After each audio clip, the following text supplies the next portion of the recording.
রাসেল ভাই সাহেব সাপ আছে না, সাপের সামনে আমি আছি।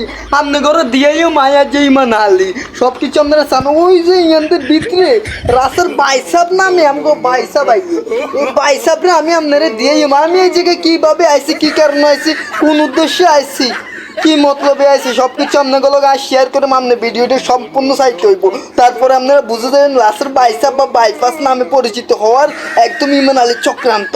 আপনারা দেখুন ভাই, দেখছেন কোন জায়গাতে আছি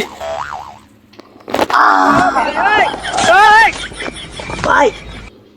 ভাই বিশ্বাস করেন ভাই, কামড় দিছে ভাই, ভাই কামড় দিছে ভাই।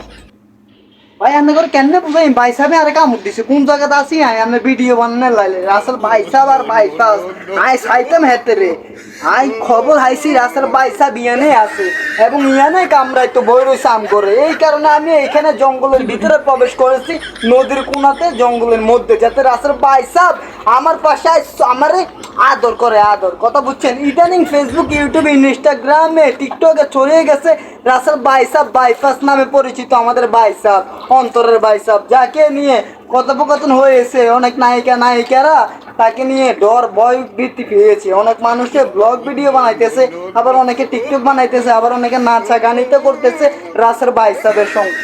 আমাদের দেশে যেভাবে রাসেল ভাই সাহেব বাড়াইতে আছে ওইভাবে হোলাইনও জন্মগ্রহণ করে না। কথা বুঝছেন? রাসেল ভাই সাহেব উঁচাই গেছে আমাদের এই দেশে। কথা বুঝছেন? রাসেল ভাই সাহেব নামে পরিচিত যে ইনস্টাগ্রাম, টিকটক, ফেসবুক, ইউটিউবের মধ্যে যে আমরা পোস্ট দিতে আছেন, মানুষ মরে যেতেছে, মানুষ খাইয়ে লাইতে আছে। আরে ভাই আল্লাহরে ভয় করেন আপনি। রাসেল ভাই সাহেবরে ভয় করি তো আমাদের ইহকালের কিচ্ছু হইতো না, পরকালেরও কিচ্ছু হইতো না।